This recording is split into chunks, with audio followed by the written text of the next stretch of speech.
A próxima aula, então, terá como tema diagnóstico evolutivo. Ela vai ser ministrada pela doutora Liamara Apostólico Azevedo. A doutora Liamara ela é neurologista e neurofisiologista clínica, pós-graduanda do setor de pesquisa e pós-graduação de neurofisiologia clínica da Unicef. Cadê o negócio? Na forma de dela? O que eu faço isso? A frente está aqui.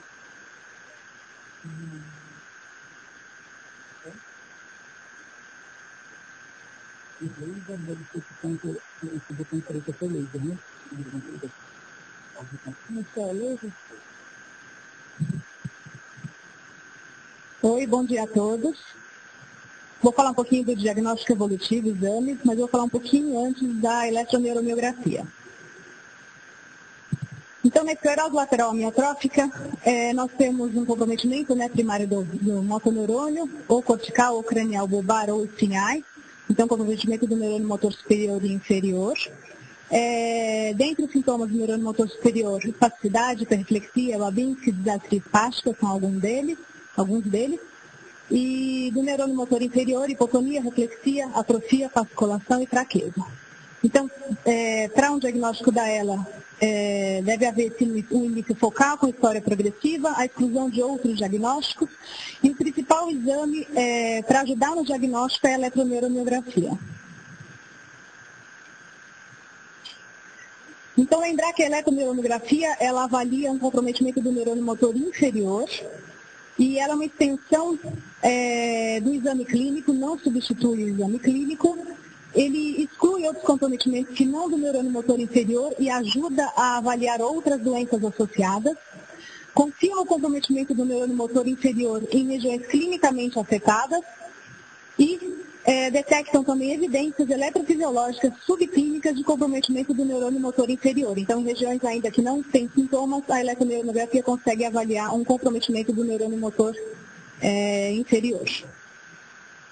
Então, na eletroneuromiografia da esclerose lateral amiotrófica, a condução sensitiva vai estar normal e a condução motora vai estar normal no início e vai haver uma queda da amplitude do potencial motor, da resposta motora com o decorrer da doença. Deve-se atentar para a pesquisa do bloqueio de condução, em casos suspeitos, que tem uma suspeita que pode ser uma doença, uma neuropatia motora multifocal, que o Macão citou, por exemplo. Na eletromiografia, parte da agulha, sinais de desnervação ativa e desnervação crônica e o envolvimento subclínico, que é aquilo que eu falei de pacientes ainda sem sintomas em um membro, você pode encontrar alterações já do neurônio motor inferior na eletromiografia. Então, só abrindo um parênteses, a neuropatia motora multifocal é uma outra doença que tem algumas características semelhantes à esclerose lateral amiotrófica, predomínio sexo masculino, fraqueza muscular lentamente progressiva, assimétrica multifocal e tem uma distribuição em territórios de nervos periféricos. Raramente acomete nervos cranianos, apresenta também, igual na esclerose lateral, fasciculações e câimbras, reflexos profundos diminuídos, às vezes vivos, e tem essa apresentação paradoxal de fraqueza muscular e trofismo preservado. Mas muitas vezes o paciente já chega com fraqueza e atrofia importante, que lembra bem o quadro da esclerose lateral. Mas nesse caso da neuropatia motora multifocal, a condição sensitiva vai estar normal, igual a esclerose lateral amiotrófica. A condição motora, devemos pesquisar esses bloqueios de condução em regiões incomuns de compressão. Então, não em compressão de cotovelo, ou túnel do carpo, ou cabeça da fíbula. Então, os bloqueios têm que estar presentes em regiões incomuns de compressão.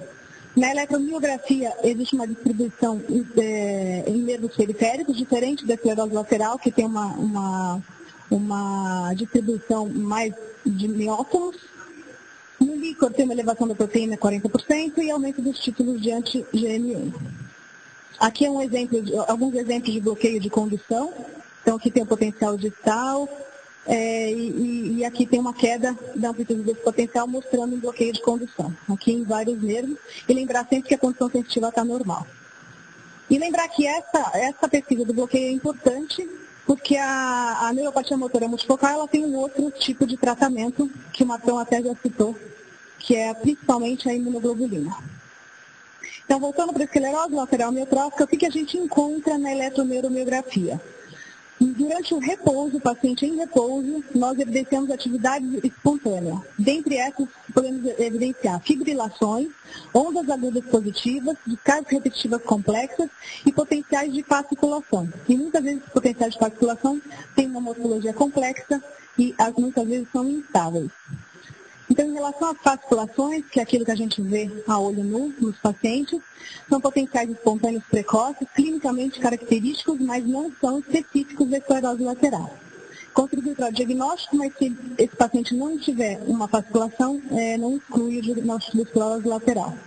Geralmente presente em músculos com denervação aguda e crônica e quando isoladas pensar em fasciculações benignas. Foi o que o Dr. Marco falou, que tem que ter uma associação com outras alterações. Então, aqui são exemplos de desnervação ativa. Então, o músculo em repouso encontra esses potenciais, onda aguda positiva, potencial de fibrilação.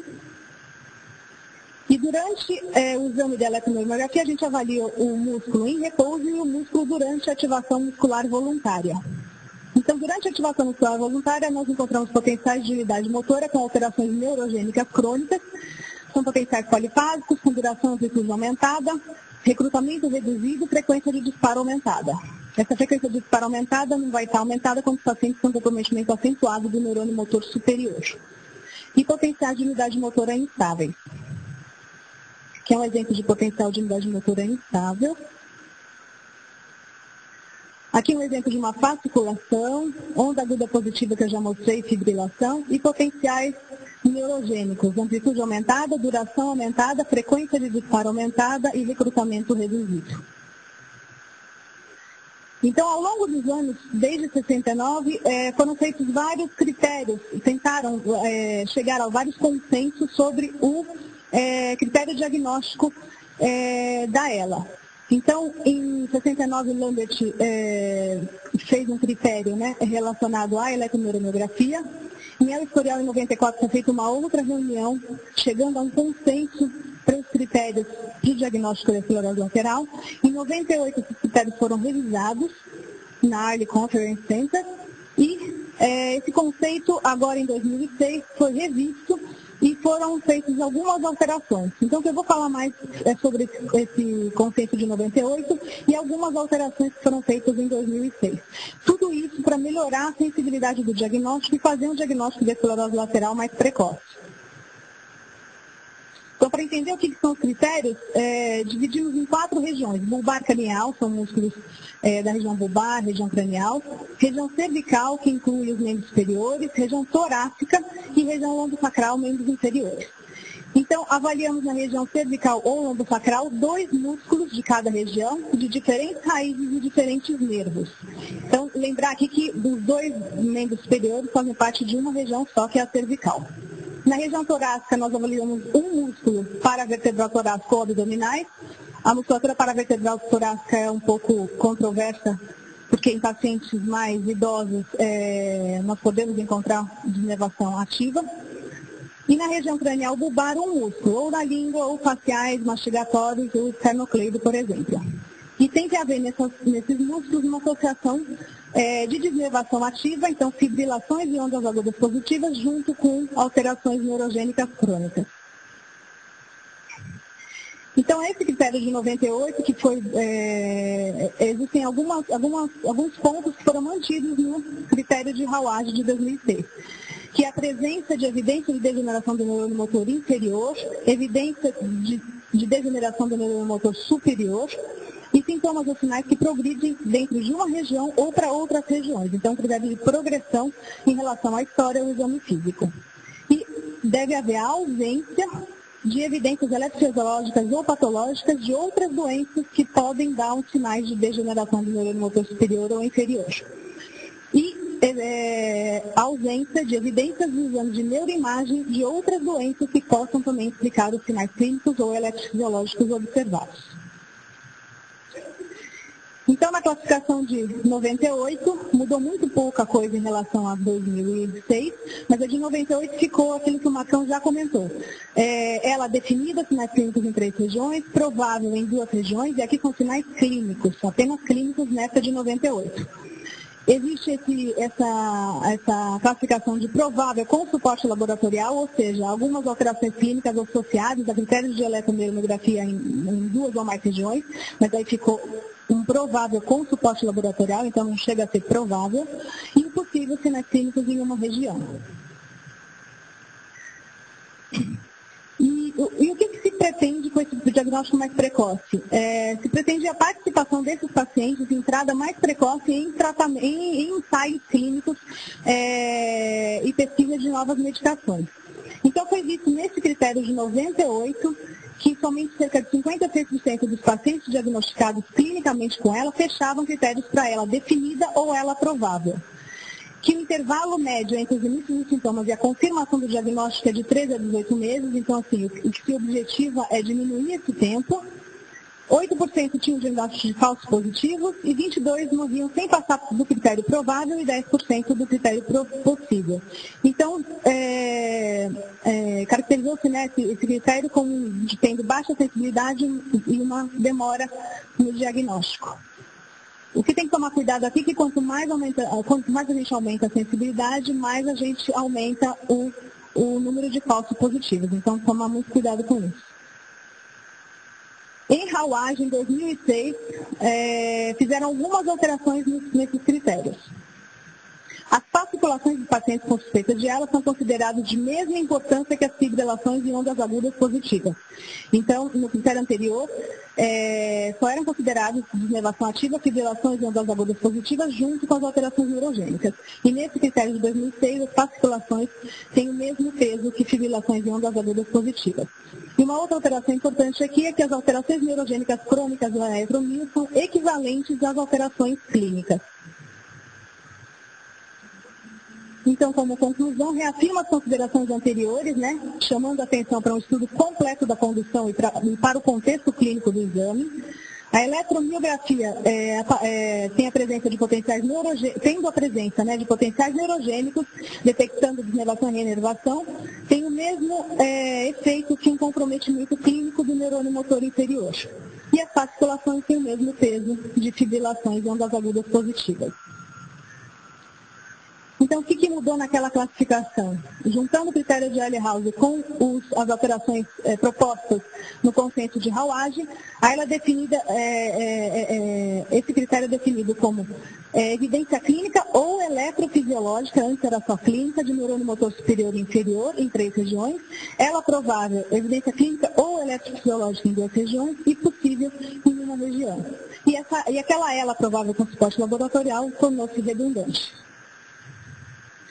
Aí foram feitos alguns trabalhos para mostrar realmente se tinha melhorado a sensibilidade pelo método de Hawaj, critério de Hawaj. Então, esse trabalho, do amiotrófico lateral esclerose, avaliou 55 pacientes clinicamente diagnosticados e a sensibilidade foi a seguinte: 18% usando o primeiro critério lá de 94, 53% usando as alterações do Early de 98 e subiu para 95% a sensibilidade para ela definida pelo critério de Hawaj de 2006. O que eles viram nesse trabalho é que os pacientes com diagnóstico de esclerose lateral clinicamente possível aumentaram de 50% para 86%, e os pacientes que mais se beneficiaram com esse critério diagnóstico, que tiveram um diagnóstico mais precoce, foi os pacientes com início bulbar, onde a sensibilidade aumentou de 38% para 87%. Então, aqui está um gráficozinho mostrando, né, o critério clínico, o historial e o Hawaj, aumentando a sensibilidade. Os pacientes eram diagnosticados, melhor diagnosticados como definido, como provável e como possível. Aqui é um outro trabalho que foi levado para Berlim, desse Brockenstein e colaboradores. Ele foi o impacto do critério, né, de Hawaj em 213 pacientes e teve um aumento da sensibilidade diagnóstica em 16%. Então, se quer um diagnóstico precoce, um tratamento precoce. Aqui é um outro trabalho, essa aqui é uma foto que eu tirei de um slide do congresso, mostrando que a esclerose lateral no critério com suporte laboratorial, ele mudou, né? 8 pacientes mudaram para o diagnóstico de provável e não provável só com suporte laboratorial. Então, o que nós queremos? Isso aqui também é um slide lá do Congresso de Berlim. A função do neurônio motor é perdida ao longo dos anos, uma perda fisiológica leve. Quando tem o início da doença, essa perda ela é mais acentuada, e nessa fase de início de perda do neurônio motor é uma fase pré-sintomática. Então, o paciente ainda não tem sintomas, mas ele já está perdendo neurônio motor. E existe um ponto onde os sintomas aparecem, e da hora do surgimento dos primeiros sintomas até o diagnóstico, temos também um tempo. E é esse tempo que nós tentamos diminuir, reduzir com esse aumento da sensibilidade dos critérios diagnósticos. Então, falando de marcadores neurofisiológicos de progressão, foram avaliados vários testes, né, para tentar avaliar a progressão, não o diagnóstico, mas a progressão da esclerose lateral, da perda do neurônio motor inferior. Um deles foi a avaliação do potencial de ação muscular composto, que é o potencial motor na eletroneuromiografia de rotina, frequência das ondas F e reflexo H. Esses que estão mais claros foram que foram pesquisados como possíveis, né, marcadores neurofisiológicos, mas não demonstraram muita correlação com a piora do doente. Então, os principais são essa avaliação do potencial de ação muscular composto, o índice neurofisiológico, o MUNI, que é a estimativa do número de unidades motoras, e, em relação ao neurônio motor superior, a estimulação magnética transcraniana, principalmente o teste da estimulação tripla, que avalia a hiperestabilidade central e quantifica a disfunção do neurônio motor superior. Então, em relação ao potencial de ação muscular composto, o que acontece de maneira progressiva é desnervação com reinervação na esclerose lateral. Só que o potencial de ação muscular composto, então a resposta a resposta motora, né, dos nervos ao longo do tempo, ele só vai diminuir, essa amplitude desse potencial só vai diminuir quando o processo de desnervação superar o processo de reinervação colateral. Então, em desnervações progressivas, esse potencial tem uma amplitude mantida até que 50% a 80% dos neurônios motores sejam perdidos. Então, nessa fase, até 50% a 80% serem perdidos, os pacientes não têm sintomas, então é aquela fase pré-sintomática. Lembrar também que o exame de agulha avalia a atividade espontânea, avalia as alterações do potencial de ação da unidade motora, só que é uma análise qualitativa e subjetiva dessa denervação. E existe também a eletromiografia quantitativa e de fibra única, só que acessa uma porção limitada da unidade motora. Então, esse potencial de ação muscular composto, ele mostrou uma boa correlação com a progressão da doença, só que ele não é um diagnóstico precoce. Então, assim, ele só começa a ter aquela queda depois que o processo de desnervação começa a ser maior que o de reinervação. Existe também o índice neurofisiológico, que também foi criado como um marcador neurofisiológico de progressão, que foi descrito no nervo lunar pelo Mamed e pelo Dr. Mamed e o Swatch em 2000, que avalia a amplitude do potencial de ação muscular composto, que eu acabei de falar, dividido pela latência motora distal, vezes a frequência das ondas F. Então, eles criaram, né, esse índice fisiológico, que foi visto ao longo do tempo nos pacientes, e demonstraram que ele tem uma queda ao longo do tempo, mas também não é tão precoce. Ele é sensível para correlacionar essa perda, né, de neurônio motor inferior e fraqueza, utiliza parâmetros já conhecidos e obtidos em qualquer laboratório, isso aqui a gente faz em qualquer exame de eletromiografia, e tem uma melhor avaliação que só avaliando o potencial de ação muscular composto, e os dados de progressão são semelhantes aos da MUNI, né, da estimativa do número de unidades motoras, mas não chega à sensibilidade que tem a estimativa do número de unidades motoras. E ainda precisa ser reproduzido em outros laboratórios. Foi avaliado principalmente em Portugal e na Inglaterra. Agora eu vou falar um pouquinho da MUNI, que é a estimativa do número de unidades motoras, um outro marcador neurofisiológico de progressão. O que é a MUNI? É uma estimativa numérica da quantidade de células do cono anterior da medula ou de axônios que inervam e controlam o músculo. Então, aqui quantifica o número de células do cono anterior da medula e, com o decorrer da esclerose lateral amiotrófica, por exemplo, esse número de células diminui pela degeneração. Ela é uma técnica neurofisiológica clínica que oferece informação quantitativa, então não é mais qualitativa, é numérica, né, quantitativa, do número de unidades motoras que inervam o músculo e sobre as características do potencial de uma única unidade motora. É uma medida importante em comprometimentos de corpos dos neurônios motores, né, como no caso da esclera lateral ou de axônios motores, e tem algumas vantagens clínicas. Quantifica a denervação, a quantidade da perda do neurônio motor inferior, monitora o curso clínico e avalia a eficácia de determinados tratamentos e também estuda as características das unidades motoras em termos de desenvolvimento e idade. Então, o MUNI, ao longo de vários estudos, mostra algumas alterações mais precoces que as escalas funcionais, por exemplo, o ALS, FRS, mais precoce que alguns testes quantitativos de força, que a capacidade de estar forçada, que o índice neurofisiológico que eu falei e que a avaliação do potencial de ação muscular composto isolado. Então, só para entender o que é a estimativa do número de unidades motoras, que inclusive faz parte do meu projeto de tese, é o seguinte: o que é uma unidade motora? Uma unidade motora é o corpo celular do neurônio motor, mais o axônio e mais as fibras inervadas por esse axônio. Então, aqui tem uma representação esquemática de um nervo periférico e as vários axônios, vários neurônios motores passando aqui.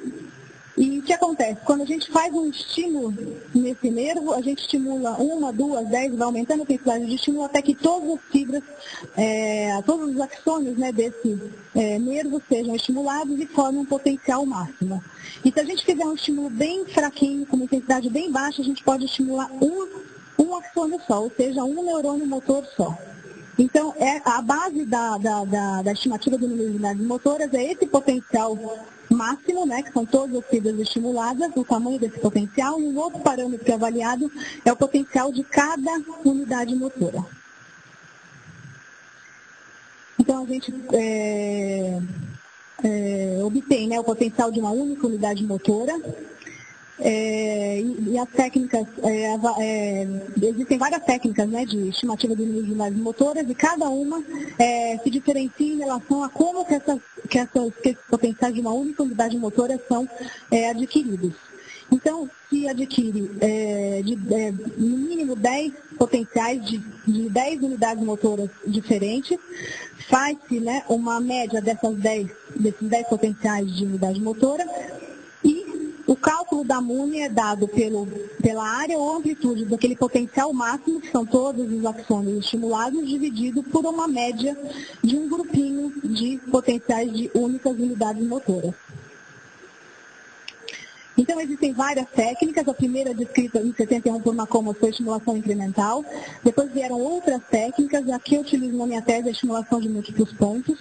E a estimulação estatística é muito utilizada fora do Brasil. As técnicas diferem como obter o potencial de uma única unidade motora. A seleção da técnica depende, né, do equipamento disponível, da experiência clínica, dos objetivos. Tem uma boa concordância, né, entre as técnicas e o que principal é a alta confiabilidade no teste e reteste. Então, aqui é só um exemplo da primeira técnica descrita, que foi incremental. E aqui é a técnica dos múltiplos pontos, que é o que eu faço. Eu vou tentar só explicar de novo. Aqui eu peguei 10 potenciais de 10 unidades motoras diferentes, de uma unidade motora, né? Então são 10 unidades motoras. Fiz a média desses 10 potenciais, que é isso aqui. E para você fazer o cálculo da estimativa das unidades motoras, você pega o tamanho de todas as fibras estimuladas dividido por essa média. E aí eu tenho esse número aqui, nesse paciente, nesse voluntário, por exemplo, foram 276 pela amplitude e 298 pela área unidades motoras. E é uma estimativa por quê? Porque aqui eu peguei só 10, fiz uma média, e estou considerando que essa média seria uma média de todas elas. Então, é só uma representação. Então, por isso que é uma estimativa do número de unidades motoras e não é uma contagem exata. Então, o que ajuda nessa técnica essa técnica em que eu obtenho esses 10 potenciais ao longo do nervo, em várias regiões ao longo do nervo. Então, isso só é possível porque os nervos, né, eles têm os arranjos fasciculares, então o potencial que eu pego aqui é diferente de um potencial que eu pego mais para cima. Então, eu pego 10 potenciais, faço a média e divido o tamanho do potencial máximo pela média desses 10 potenciais. Cada técnica tem as suas vantagens e desvantagens, algumas delas são aplicadas só em músculos distais, outras em músculos proximais. Existe a técnica estatística muito utilizada fora do Brasil, mas que precisa de um software específico. A Spike Trigger Averaging é uma técnica que necessita da colaboração do paciente. Então, existem várias vantagens e desvantagens de cada técnica. Mas as mais escritas são a estimulação por múltiplos pontos e a estatística. Aqui é só os dados da literatura e os dados do meu trabalho. Eu fiz 100 voluntários e cheguei nesses valores 263, 269, 274 unidades motoras, né, que tem uma relação grande com os dados da literatura. E essa normatização é importante para a gente começar a utilizar em pacientes. Aqui é só um gráfico mostrando que foram vários músculos avaliados e a queda desses músculos, a queda das unidades motoras ao longo do tempo, e fizeram outro gráfico aqui que tem uma queda gradual. E lembrar que alguns músculos avaliados aqui foram músculos que estavam completamente normais, com o número de unidades motoras normais. Então, lembrar que quando tem uma perda de 40% a 70% é que inicia o quadro clínico. Então, antes tem uma perda antes de iniciar os sintomas, né, clínicos naquele músculo. Aqui é um outro exemplo da estimativa do número de unidades motoras que foi usado num trabalho em 2001, com indivíduos com a mutação do SLD, a ela familiar, né, que eram assintomáticos, mas tinham a mutação, e o MUNI inicial nele, na estimativa do número de unidades motoras no início, não diferiu dos controles, mas foi feito um estudo longitudinal a cada 6 meses, e 2 desses indivíduos mostraram de 12% a 23% da queda dessa estimativa, mas com a força ainda preservada. Então, mostra uma alteração precoce do número de unidades motoras. E após vários meses é que houve maior queda na MUNI e tornaram-se sintomáticos. Ou seja, a estimativa do número de unidades motoras faz uma avaliação precoce antes da fraqueza daquele músculo e sinais clínicos. Então, em relação à MUNI no futuro, muitos avanços foram feitos desde 71, quando foi lançada a primeira técnica, mas ainda não estão suficientemente estabelecidos. Mais tem sido que outros parâmetros, como eu mostrei. Os desafios são né, avaliar as alterações da MUNI por progressão ou drogas, que são difíceis frente a avaliações de comprometimento entre músculos e entre pacientes. Então, tem uma diversidade grande entre a alteração dos músculos no mesmo paciente e entre os pacientes, o grau de progressão. É ideal em estudos clínicos, né? Essa técnica, né? A técnica da MUNI tem que ser melhorada muito para que seja uma técnica de fácil uso e interpretação, de boa tolerabilidade e aplicação em qualquer aparelho, em qualquer centro, para estudos multicêntricos. Tem que ter uma boa confiabilidade, como eu falei, teste-reteste, e a sensibilidade da MUNI será melhor avaliada também com o surgimento de drogas com resultados realmente positivos. Porque quando se avalia a MUNI sempre tem uma queda do número de unidades motoras, e surgindo drogas que realmente revertam esse quadro, aí a MUNI vai parar de ter essa queda.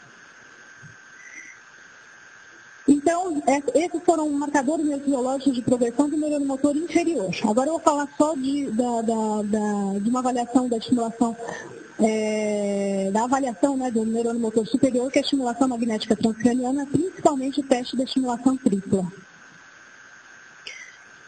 Então, a estimulação magnética transcraniana foi descrita, né, foi em 85, né, por Baker.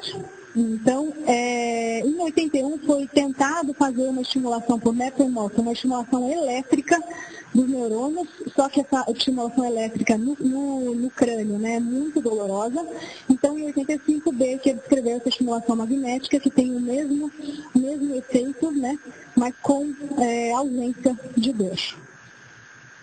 Então, aqui está a diferença da estimulação elétrica e estimulação magnética. A estimulação elétrica ela é dolorosa e estimula os neurônios motores corticais, e na estimulação magnética existe um estímulo dos interneurônios e não dos neurônios.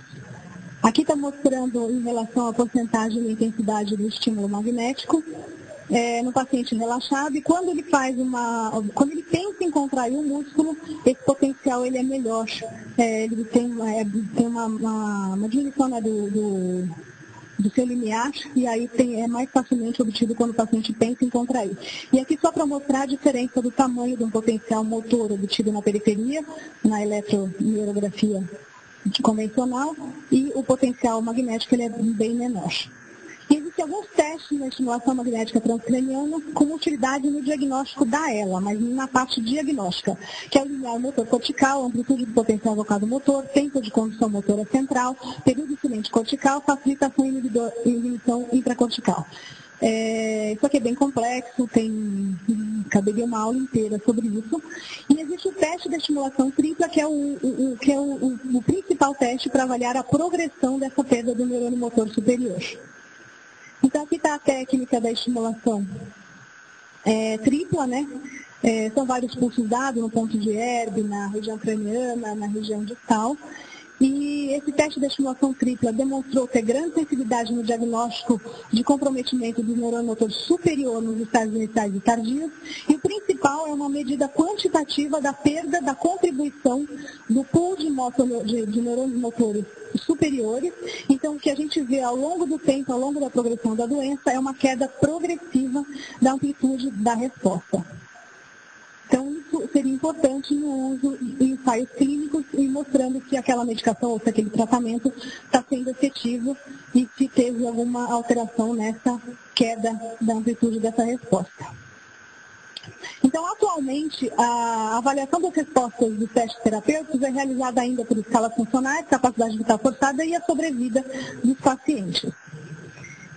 Então, tem se estudado nos últimos anos biomarcadores para esclerose lateral amiotrófica. O Marcão falou de vários deles, biomarcadores no líquor, no sangue, biomarcadores na neuroimagem, como ele mostrou, espectroscopia, difusão de tratografia, a hiperintensidade do trato córtico espinhal e a morfometria.